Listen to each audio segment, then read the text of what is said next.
Thank you once again for joining us. I'd like to start by introducing our organization a little bit. Well, let me introduce myself. My name is John Frias. I'm a program manager with the Business Outreach Center Network. I'm here filling in for our Bronx Women in Business Center Director, Damaris Burgess. She asked me to step in just for today. But as a BOC manager, I want to just talk about our organization and what it is that we do. As you can see on this slide, our mission is to improve the economic prospects of traditionally underserved groups with a focus on low, moderate income entrepreneurs and their communities, thereby creating generally brighter future. Specifically for those, the Women in Business Center, our Office of Women in Business Center is focused on women business ownership, and our mission is to enable and empower women and entrepreneurs through advocacy, outreach, education, and support. And we're here today strictly for education, to share the information that we have with you about MWBE certification. Next slide. Some of the locations for our Women in Business Center are listed on this map. Our main office is in Brooklyn. We have a second office in the Bronx, and we have a satellite office out in Staten Island and Queens. Okay, next slide. Some of the programs that we offer are listed here. I don't have to list through all of them, just you can go ahead and take a look, and we will be sharing afterwards as well. Okay, next slide. Okay, so before we get started, I would also like to give an opportunity for a representative for the Bronx SBDC, a good colleague of mine, Natalie Santiago, to say a few words about the SBDC and how they can also serve our Bronx-based businesses. Natalie, you there? Hello, good evening. Hello, John. How are you? I'm well. Would you mind taking a few seconds and talking about what the Small Business Development Center in the Bronx at Lehman has to offer our clients? Yes, of course, John. So first of all, I would like to thanks to the Marys for having me for this webinar as well, and also to thanks everyone that they take their time to come and join us to get this useful information that could help them with the development of their business.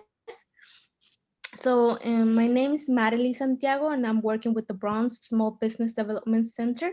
We're located at Lehman College, but due to the pandemic, we're working in full-time remotely. So also we are powered by the Small Business Administration, as you might know. And so the Bronx SBDC provide to small business owners what we do is that we provide a free online webinar, and as well we also do one-on-one free consultation. In this consultation, you could basically you could schedule an appointment with me if you would like to. At the end, I'm gonna leave you in the chat my information so you could reach me if you need any additional help. And also as the Bronx, as this, we're providing the same and similar resources, and we also help business owners. So what can we help you with? We help you with, as a startup, we provide you information on how to start a business. As well, we help you with the business plan. And beside that, we could help you with your financing, and also with the MWBE certification preparation, and others more assistance. So if you would like to have a one-on-one free consultation with us, I'm gonna leave in the chat my information, and you could reach me. Okay, thank you, John, for the time, and let's enjoy the webinar. Thank you, Natalie. Yeah. All right, so now at this point, I'd like to introduce our two presenters for today's presentation. First, I'd like to introduce you to Tenzin Lendon. She is our program associate with the Women in Business Center, and she'll be talking about MWBE certification, as well as Geraldo Rodriguez. He is our business counselor and loan officer. he'll be able to talk about MWBE certification and how to get it done for us. So with all that said, I'd like to pass it on to Tenzin and Gerardo. Okay. Hi, everyone. My name is Tenzin, and I'm Program Associate at BOC Women's Business Center. And I'm going to begin with the presentation first. With my first slide, what is MWBE?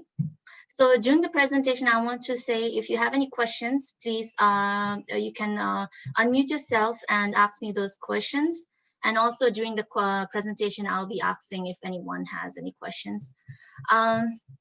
Okay, so what is MWBE? The full acronym for MWBE is Minority Woman Business Enterprise Certification. So this certification basically certifies business owners to sell their products and services to city agencies. And there are a whole lot of city agencies, so there are a lot of opportunities there for you. The program has been around for a while, and the goal of the program is to promote fairness and equality within minority and women business entrepreneurs in city procurement processes. Okay, so why should I get certified? So if someone suggested that you need to get certified, the first question that would arise in anyone's mind would be, what's the benefit of the certification, and why should I even certify? Spend so much time on the certification, right? I would say it's good housekeeping seal of approval for your business. So once you are certified, you can use the MWBE logo on the bottom of your website. And essentially what you're saying here is that the city government has reviewed your business procedures and given you a certificate for it. Also, you get access to contracting opportunities through classes, networking events, and you get very targeted solicitations based on your business. You also have access to technical assistance, and your business gets free marketing from the city online directory. So once you're certified, your information will be on the city's online directory, and the city agencies will be able to view your information from there. Not only city agencies, even private companies will be able to see your information from there, and it's a win-win situation for you. So for businesses who are not sure if the certification is free or do you have to pay for all these, let me be very loud and clear that this is a free certification from the city, and also all the services that I'm mentioning right now is all free of charge to you. And yeah, for businesses who are minority and or women who fall under this category, please do take advantage of this, because your tax money is paying for these services. So there you go. Okay, so for the next slide, I wanted to share this information with you. So once you're certified, the New York City State do host this forum once a year, every year, for MWBEs. This year they had virtual forum due to COVID, but hopefully next year we'll be able to meet face-to-face in person, and you'll be able to meet with city agencies, people who are representing city agencies, come to this forum, and really networking. It's networking for people who are certified, and maybe you can secure a contract or two in these forums. Okay, so the mayor's goal. So mayor has specified goal for women and minority businesses. 30% or 1/3 of the city contracts are to be going towards minority and women businesses. So this is a huge amount. What they are basically saying here is very straightforward, that 30% of the dollar amount for the city contracts are to be going towards MWBE. So city agencies are vigorously looking for to hire businesses who are certified so that they can meet their goals as well. So moving forward, do you have any questions so far? Yes, they are asking Oh. how long does it take for the certification? Okay, it takes once you complete the certification and submit it, it takes about 2 to 3 weeks to get certified, maybe even sooner. Thank you, Geraldo. Yeah, it's worth mentioning that that is for the New York City. Yes, that's for New York City. Depend. The New York State could take more than 1 year. So we'll be able to compete with this certification with the city within a month, right? Estimate. It's between 4 to 6 weeks. Yeah. There's one more question. It's asking, do you have to be a business, in business to certify? Yes. Yes. This is a business certification. You need to be operating at least 1 year with at least one sales transaction. So when you say in business, that means you have to be a registered business, correct, Gerardo and Tenzin? No, you can actually be a sole proprietor to be certified. But you need at least one transaction, you say? Yeah. We can cover that after. You will see it in the presentation, but yeah, there's still more slides to come. Yeah. Okay, so moving over to my next slide, do I qualify for this certification? So in order to be certified, you have to be qualified for this certification. So you have to be a sole proprietor, you have to be a limited liability company, corporation, or partnership. In order to get certified, you have to have some sort of legal structure in place for the certification. You have to be authorized to do business in New York State, at least 51% owned, controlled, and operated by a US citizen, permanent resident, or one of the minority group, and or be a woman. Any questions so far? Okay. All right, 1 second. Okay, so more on certification and its and the eligibility. You have to be selling your products and services for at least a year. So what they are saying here basically is that the city wants to see that you have been filing your taxes for a year, basically. So if you submit the certification for 2020, they want to see 2019 tax return. So so if you are looking to get certified anytime soon, make sure all your taxes are good and cleared. For city certification, you have to have a real and substantial presence in the geographic market of New York City, which includes the 5 boroughs of New York City and the following counties. So for this, I can say that even if you're located outside of New York City, you can still get certified with the city if you have a lot of businesses in New York City, if you have a lot of clients in New York City, you can still get certified in New York City. Also for the state certification, if you're looking to get certified with New York State, out of New York State, applicants should be certified as a MWBE in their home state. If a similar process exists, before applying for MWBE certification in New York State. So what this is basically saying is that, let me give you a good example. So if your business is located in Florida, let's say, Florida has their own certification, MWBE certification. So you have to get certified there first as an MWBE, and then you can apply for MWBE certification in New York State as well. So that's what they're saying here. Okay, so this slide is from this side onward, it's my colleague, Geraldo. Hi, Geraldo. Hi, Tenzin. Thank you. I'm going to address a couple of questions. I'm a bit confused about the state versus the city designation. I operate in Westchester. You are eligible to apply for the New York City certification. This opens up different opportunities. New York City agencies is one array of opportunities. New York State is another array of opportunities. Even some big organizations like the they have their own certification. The New Jersey Port Authority, they have their own certification. So to be eligible to do business with them, you need a certification which within each organization, right? We keep it simple, just with New York City, New York State, and New Jersey, as you will see, but all of them are different process. If we apply with New York City in the New York City platform, we will be adding documents to forward the documentation to New York State, New Jersey, and the School of Construction.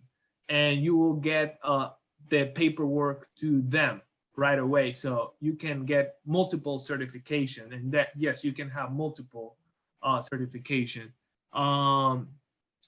My business launches product this year and will file for taxes in January 2021.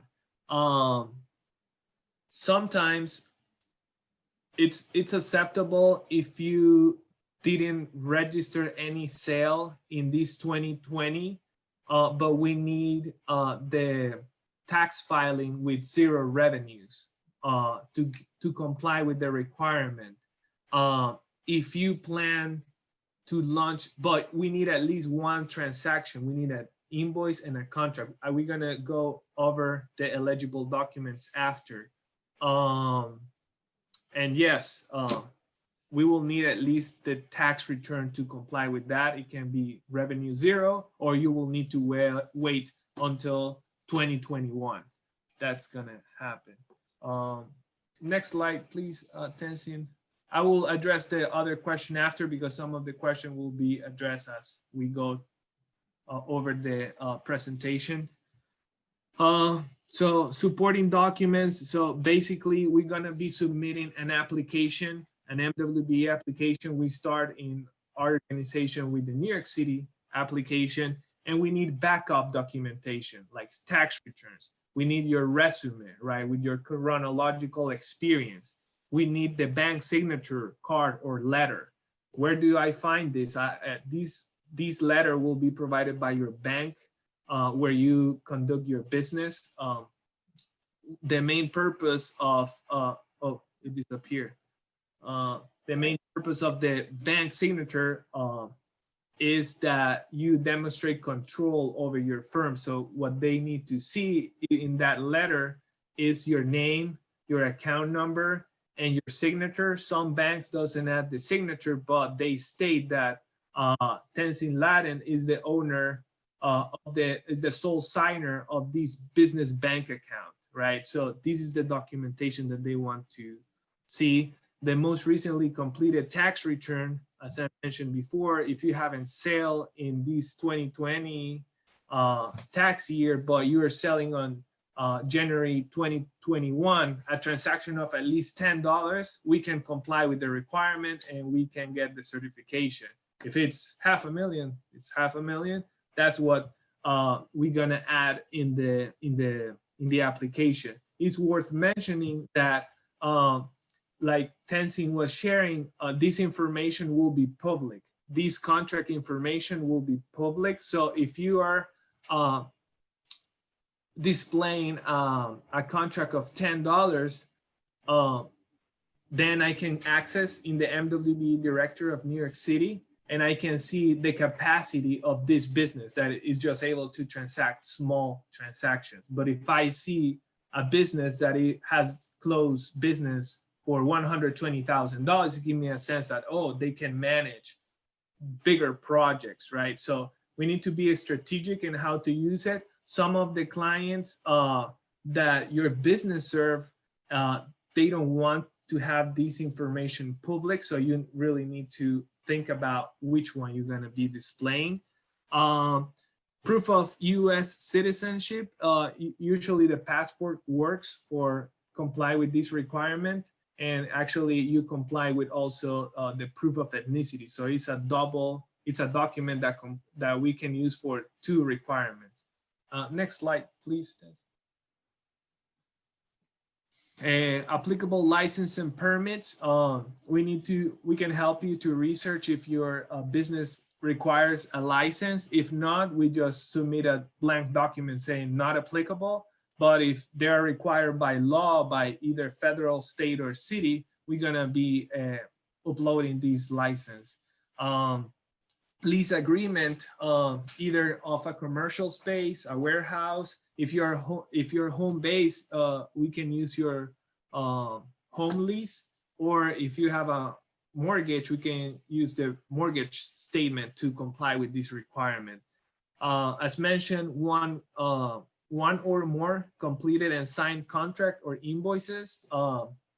We can upload up to 3. Again, when you upload more than 1, is because you want to show that you have that capacity, that you serve different line of business. For example, if you're a professional service giving management training, but you also have a training that is for HR, like for human resource, right? Like to improve the performance or engagement, right? You have these 2 programs, right? And it's recommended to add the 2 programs in, to upload the 2 contracts and invoice, so they see that, oh, Tenzing has the skill, they have the program to develop this agency that we want to develop in HR, right? Or, oh, we need to do a reassessment of our whole organization, and we're gonna perform this contract, right? But that's the case, right? We want to show that capacity and that experience also. Proof of ethnicity, that we can use the passport. Proof of how the business was initially capitalized, we can use the first business bank account, a bank statement. For older business, this can be really challenging to get if you are over 5 years or even 10 years. Don't worry, we can submit a notarized letter stating that your business was registered in 2010, and by now you don't have any more records about purchase receipt, banks in the first bank statement, or any other record. But if you have, yes, we can submit simply the first business bank statement, or a purchase receipt or of any equipment or a service that you acquire at the beginning of your venture. Next slide. So the first section is the same document requirement that we were talking, but the second one, where you see the yellow row, is the business documentation that we need. So these depend on the business structure that you have, either LLC or corporation, or even if you are a sole proprietor, there is a specific application for a sole proprietor. But if you have the LLC, we will need the state filing receipt, the articles of organization, the LLC organizational agreements or bylaws for the corporation, and a membership certificate. Usually when you register, you don't have these, but we have templates that we can provide to you and help you to fill it out. So we comply with that requirement. And also LLC articles of incorporation or bylaws, we have templates if you don't have it. If you lost the state filing receipt, we can also submit a notarized letter that you lost it, because the only one that you can recover by the state, that I think you need to pay like $10, is the articles of incorporation. That one we can recover if you lost it. If you have it, great. So those are the business related documents. Next slide, please. So as mentioned before, the most recommended way to do it, because there are so many ways to apply with this certification. You can apply independently to each of the agencies that I mentioned before, or you can do it like with addendums. That's how they call it. It's like an attachment of the New York City MWBE application that you can add, and it will be, this information will be forwarded to New York State, Port Authority of New York and New Jersey, and the School of Construction. Usually we do it with New York State and Port Authority, because the School of Construction, they require, have a different type of requirement that not all the micro and small business can comply with. This is more related for construction companies. If you're a construction company, yeah, most probably you will have that information. Next slide, please. So how you start, we are sharing the links, but I recommend to have a quick conversation with Tenzin or me or the person invited from the SBDC. What we find that if you start with us, we can pre-qualify you, we can evaluate what documentation you have available, and if not, what other alternative of document we can use to comply with that requirement. Because if you go directly, yeah, for sure, if you feel confident to do it, you can definitely do it. But if you submit it, you will just have 30 days to comply. And sometimes I have like clients coming after say, oh, I'm really frustrated. I just have 10 days to submit all the missing documentation. And that most probably we will not be able to meet the deadline to submit.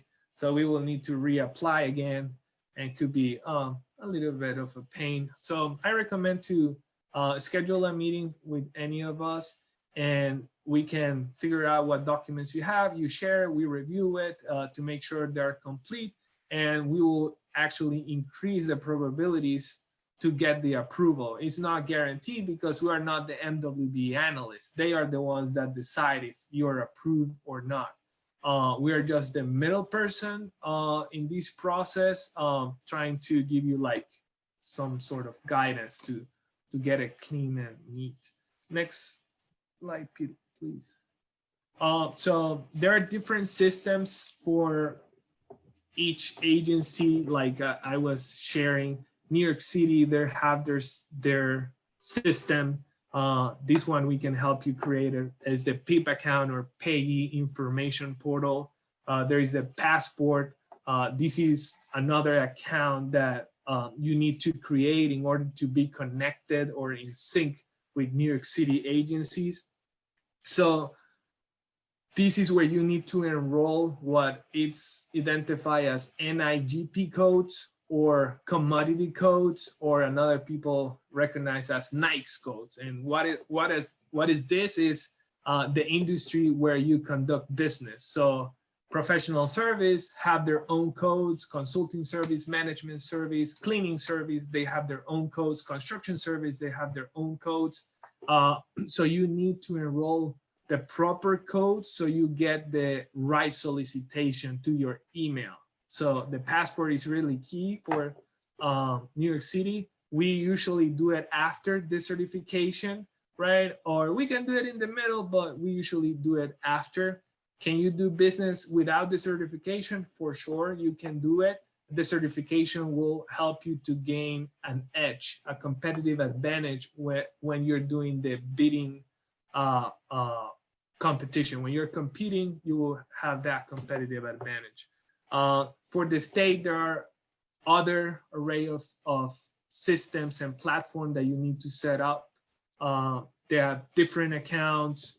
One of these is the New York State Contract Reporter. There is the New York State contract system. There is the Open New York State. That's where you're gonna see the transactions. So there are a lot of systems that could be fresh. I don't know. It could be. There's a learning curve in this, right? Getting certified. Don't think that contracts are gonna rain from the sky. Like there is a lot of effort to put to land the first contract. I have clients that have taken like a year to land their first contract once certified, and their learning curve is like around 3 to 6 months to get familiar with all of these systems, right? So it's great. I'm glad that you're seeking the certification. I think there is a lot of opportunities there. But yeah, just to be mindful that there is a learning curve to gain, because basically here you're developing another line of businesses. You're performing in a private environment. Now you're jumping to the public, and the private is not that structure, is not that paperwork required, right? So now you're gonna face that, right? But the amounts of contract, the money amount, it can be way much bigger in the city contracts than in private. right? I have seen a lot. So it's a good strategy to grow your business for sure, but just to be mindful that it's going to be a learning curve, and we are here to help you to navigate these uncertainties. Next slide, please. So we are one of the resources out here. We can even help you with financing. We have a special program that is contract-based financing, that this is for New York City, a specific contract. We don't have internally, but there is also another contract-based loan for New York State programs that other CDFIs can help you with that. We can refer you to that. We have the PTAC or Procurement Technical Assistant Consultants or counselors that they can help you to package the bid.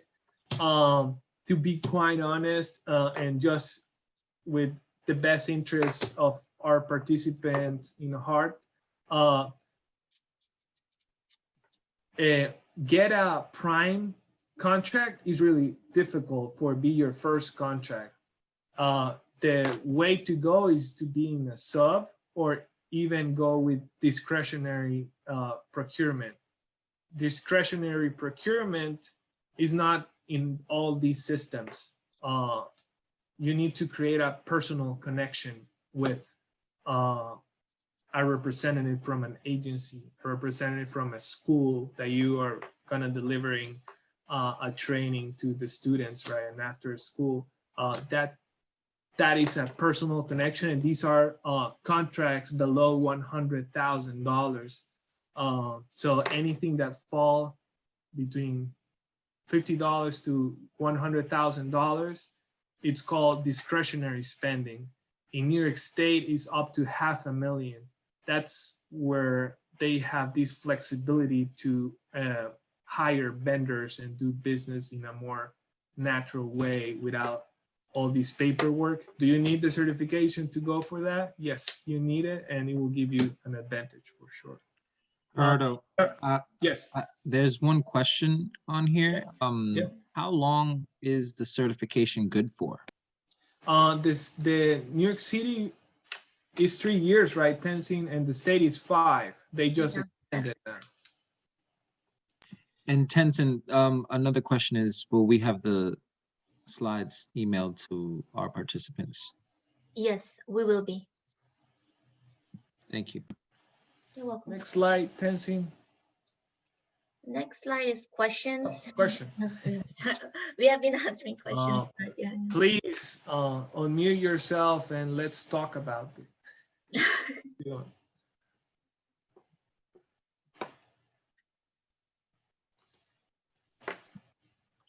We've gotten a lot of questions from Maria and Barbara. Yeah, Maria, feel free to unmute yourself and see if I miss any question in the chat. Please feel free to repeat it. Did we miss any question, John? No, I don't think we missed any questions, but feel free though. Asri Bullock, Yes. Lindsay Anderson. Yes, I was just about to unmute myself. Peace and light, everyone. My name is Azrae Burke-Bullock. The questions that I pretty much wanted to ask was, with the supporting documents, do you have to have all of those supporting documents or the majority of them? All of them. Okay. Okay. And Well, you have, you have alternatives to comply with each requirement, but yeah, you need to comply with all the requirements. Okay. And I also wanted to know, like, I may possibly have to move out of state sometime next year. So what I wanted to know was, like, I know it's New York City and New York State certifications, but is there any type of way that this can assist me if I was to have to move out of state? Is your business New York State registered? Yes. Okay, so this is what's gonna happen, because we have the documentation of New York State and that entity will remain active, right? Or are you planning to close this New York State and then open with the new state? Well, see, I don't know how that works because I would still be operating my business still in New York State as well. So it will be in both states. Got it, got it. So because he's a New York State registration, we already have those documentation. We can get the certification. What I will advise to you is to reach an accountant to figure out that out of state. But for the certification, because it was initially incorporated in New York State, we will at least get the approval of the certification in this year. Then yearly they ask you for updates. Then we're gonna update that information. Are you planning to have like an office here in New York State, or you are home based? So right now I'm home based, and I'm also like renting a unit to where it seems like I'm like kind of conducting business somewhere out of that, but I'm hoping to get a place. So yeah, right now it's pretty much home based. Got it. So yeah, when the renewal 1 year after, once you have the new address, we will need to edit it. I'm not sure what they're gonna request from you, because you will still have the active certification with the New York State filing. So most probably they will be asking you an out of state form that is, I think it costs like $10. That's, yeah, but I will not worry for that now. I think once you get the certification, we can ask to the MWBE analysts that do the renewal to get like the right information that they need to continue the certification. But for the approval, I don't see a problem. Okay, and then I wanted to know, how do you guys, thank you, I appreciate that. How do you guys directly assist people, individuals with disabilities and business? Yeah, like in the similar way that we do with everybody. Do you mean like we are doing it soon? Does this person have any problem having the meeting via Zoom? Say that last part again, pardon me. Does the person that you're referring have any problem having the meetings via Zoom? No. No, so everything, all these assistance with government procurement, believe me, before we do it one-on-one, it was nice, but with Zoom, it's really great because we can share the screens, and because it's all about system and creating an account, we can see it, both of us, so it's actually even better. So I don't see any limitation why we will not be able to deliver service to a person with a disability. So I guess the question is the Yeah. assistance hands-on? It's hands-on, right, Gerardo? Yeah. I don't think that was my question, but Can you rephrase the question? yeah. I was trying to think of that. So when I said, how do you guys assist people looking to go in business with a disability? So not like so much of how we do in these Zooms, but like, are there extra like special services that they may be able to receive? Maybe they process it differently. Maybe they have a different, I don't know. I'm just, because I work with the community. That's a good one. Yeah. In our organization, we don't have any special program for a person with a disability.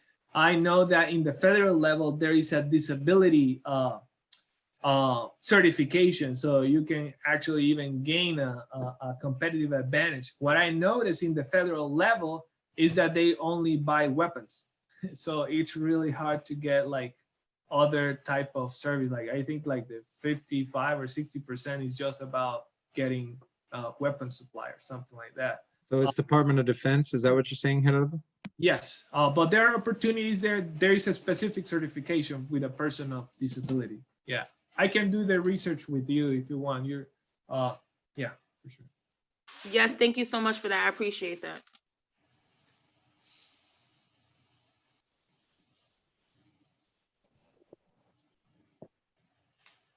Can I ask a Betty Wong, yes. I was sure, just going to Betty. call you, actually. That's interesting.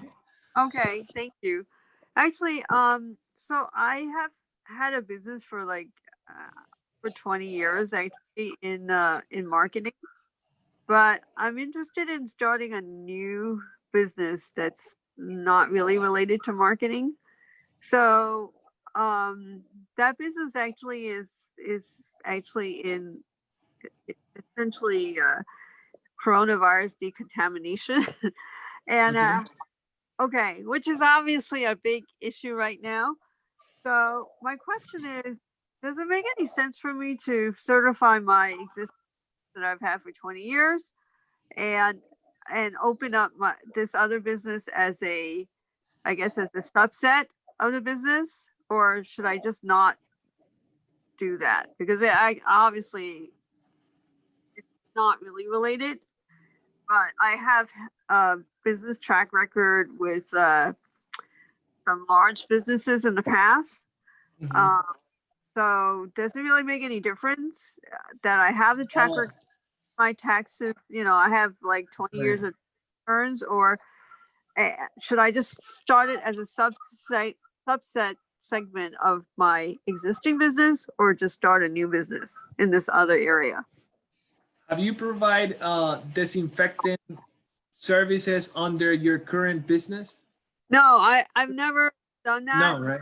I have a new potential Right. business partner that's in that business.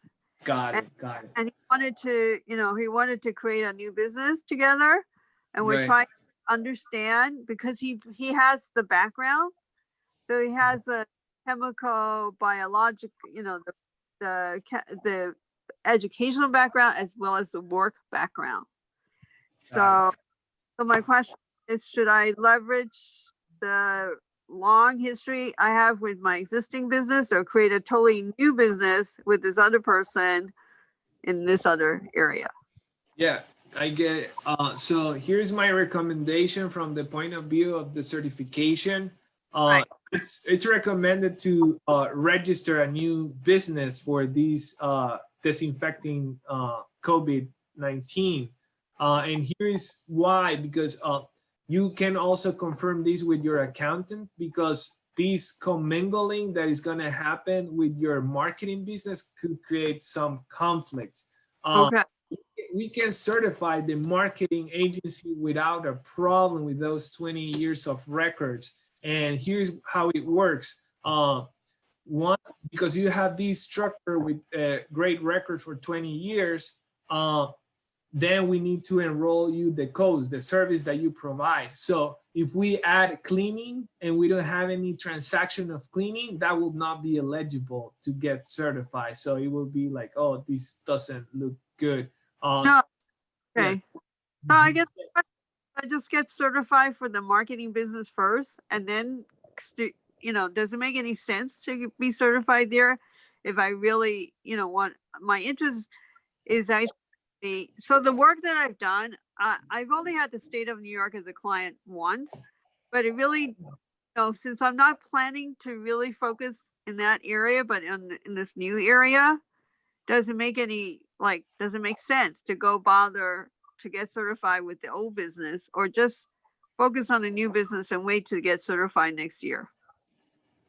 Yeah, like if you want to focus in providing that service, yeah, the new registration will be appropriate. Okay, so you're saying just go and create it. There's no value to leveraging the existing business. Just focus on a new business and wait till next year. Right. And just because you don't have any transaction related to the disinfection. Right. It's not going to happen this year anyway. So, all right. Yeah. Okay. Thank you. You're welcome.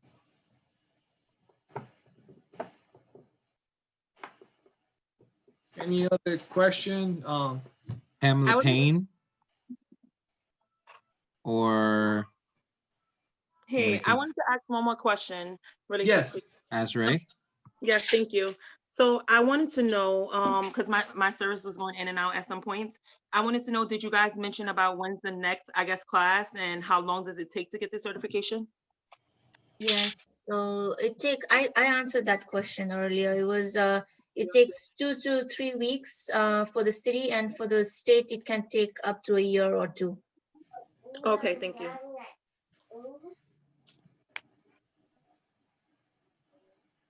Any more questions? Okay, John, I think that's it. I guess no one has any more questions. Yeah, Well, feel look- free to reach out if another questions came up, and we will be happy to help. Tenzin and Gerardo, if you could put your emails in the chat, that way anyone who attended today can ask a question. And I believe we are recording. So what we can do is we could also email you the link to the recording once it is up on our YouTube channel.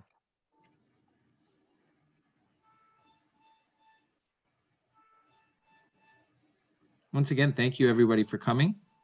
We appreciate your participation. Also, I would like to share that after the presentation, I'm going to be sending everyone a survey link. If you could all complete the survey first, this is how we are able to provide free business workshops. Thank you. Yeah, everybody, the survey is very important. The more people fill it out, the easier it is for us to continue to provide services like this. Thank you. All right. Thank you, Thank you guys everyone. so much. All right, have a good day. Bye, Thank everyone. you, everyone. Thank you, Geraldo. Thank you, John. Bye, Thank John. you, Bye, Tenzin. Tenzin. Bye. Bye. Have a blessed night.